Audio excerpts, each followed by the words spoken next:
cette extraction de sable, ce serait un déni de démocratie.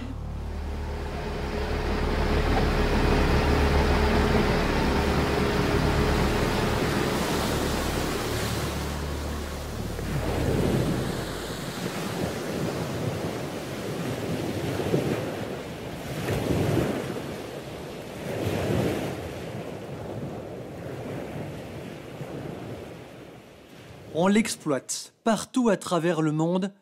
Il fait vivre des millions de personnes. Il enrichit de puissants groupes privés. Il appauvrit aussi des zones entières.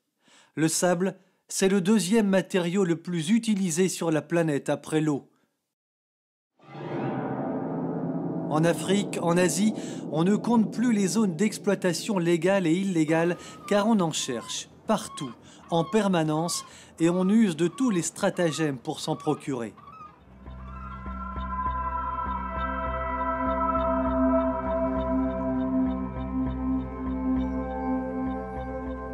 Pourquoi cette frénésie pour un élément de la nature qui semble à première vue tout ce qu'il y a de plus banal?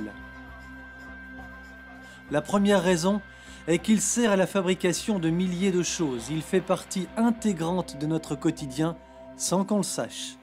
Le sable, on le trouve dans la fonderie, la fabrication du verre, les cosmétiques, la peinture, les dentifrices, les ordinateurs aussi. Mais le premier domaine dans lequel on trouve du sable est bien entendu dans le bâtiment.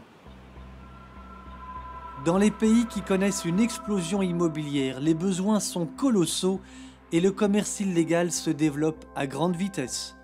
La France est également concernée par le phénomène. Ici, pas d'exploitation illégale, semble-t-il, mais de puissantes pressions sur les élus pour extraire ce sable si précieux. De Dunkerque à Bayonne, tout le littoral fait l'objet de la convoitise des cimentiers et autres groupes spécialisés dans l'agro-industrie. De plus en plus, les Français amoureux de leur littoral s'opposent à ces projets énormes. C'est le cas actuellement en Bretagne.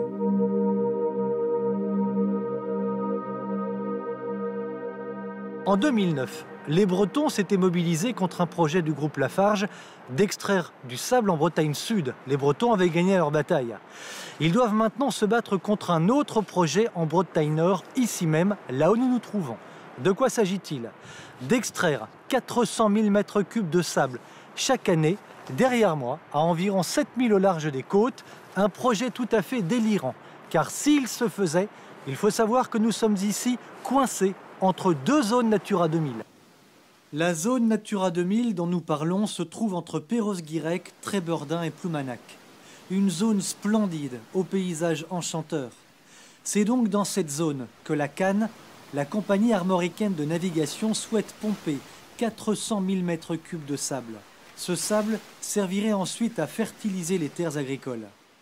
Comment procède-t-on?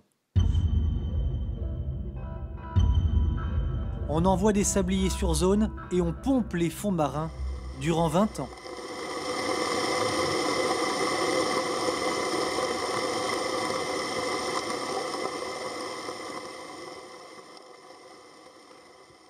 Avec un grand nombre d'amis amoureux de leur région, Alain Bidal se bat contre ce projet inique qui, selon lui, va détruire la faune et la flore. C'est une photographie qui a été prise, une photo aérienne qui a été prise au Glénan lorsqu'un bateau procédait à l'extraction de merle. On voit sur cette photo le bateau, le sablier, donc, qui pompe en ce moment. Le bateau traîne au sol un gros tuyau qui est un aspirateur et il remonte dans le bateau donc le granulat marin, le sable coquillé dont il a besoin. Il rejette ensuite l'eau qui est en excédent et c'est ce qui compose ce panache turbide. Et il va se redéposer un peu à l'image du volcan islandais qui il y a 2 ou 3 ans avait envahi un peu toute l'Europe. Il va se redéposer et sur le fond déposer un nuage de cendres, en gros c'est ça, hein, c'est une poussière, et il va tout étouffer en dessous. Donc on n'aura plus de faune, on n'aura plus de flore. Et le lançon, poisson fourrage des autres espèces, disparaîtra vraisemblablement en peu de temps. Pour cette raison notamment, les pêcheurs de la région sont très inquiets des conséquences d'un tel projet dans une zone aussi belle et aussi riche. Sur les pontons du port de Trébeurdin, nous avons rencontré ces derniers jours Serge Caher. patron pêcheur depuis des années.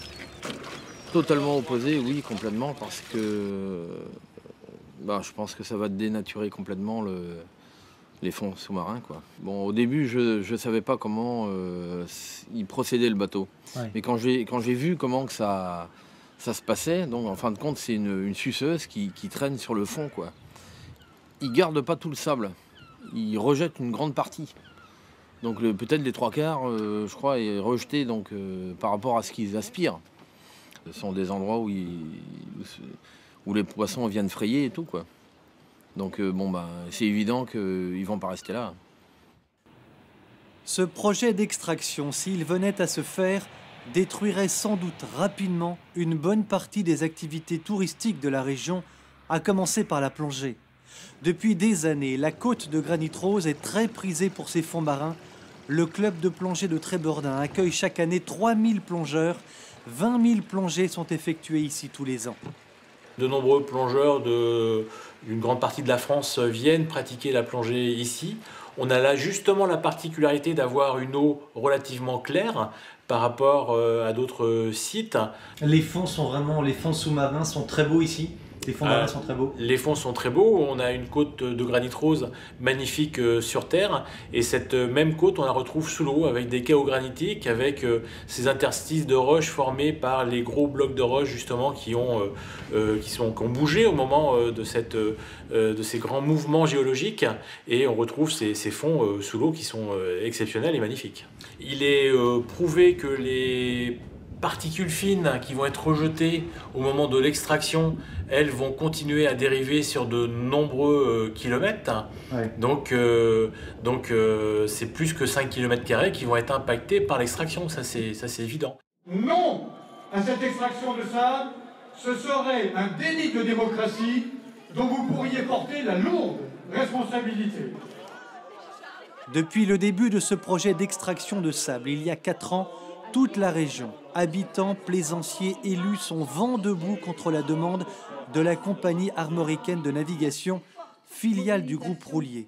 Un groupe qui pèse 3 milliards de chiffre d'affaires et 6 000 emplois.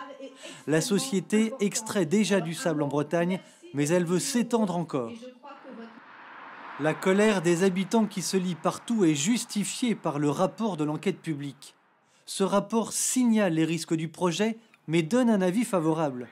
Y aurait-il eu des pressions? Difficile de ne pas le penser. Nous sommes allés sur place à Pontrieux dans les Côtes-d'Armor, là où précisément la société stocke des montagnes de sable. La tension est bien réelle ici. On a tenté de nous empêcher de filmer. Ça vous ennuie que j'en parle? Sinon, moi, je me mets là et puis je suis sur le domaine public, je m'arrête là. Oui, et si c'est le domaine public maritime? Moi, je suis sur le domaine public depuis. Je peux m'arrêter là. Ouais, Bernard Illien habite à quelques mètres de la Canne. Il craint une noria de camions transporteurs de sable si le projet se concrétise. Moi, je vois ça d'un très mauvais œil, oui, et pour cause, parce que c'est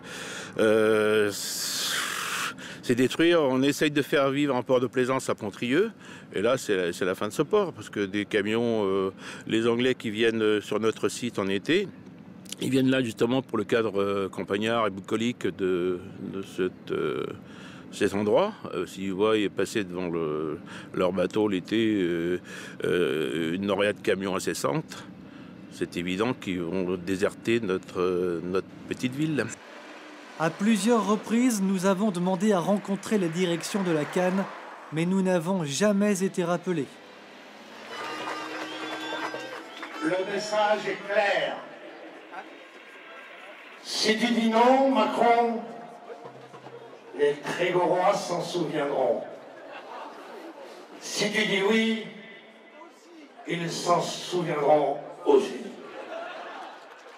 La décision finale est maintenant entre les mains du gouvernement et en particulier d'Emmanuel Macron, l'actuel ministre de l'économie et de l'industrie. On verra ce que décidera l'ancien banquier d'affaires. On verra si la colère de toute une région compte réellement pour lui ou si elle ne pèse rien.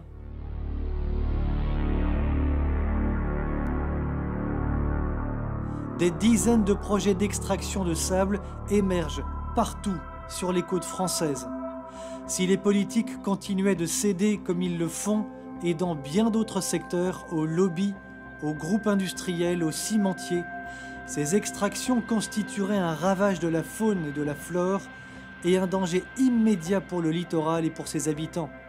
Car en creusant sans cesse dans les fonds marins, en pompant des millions de tonnes de sable, on fait disparaître une barrière naturelle contre les flots, les inondations et la montée du niveau de la mer.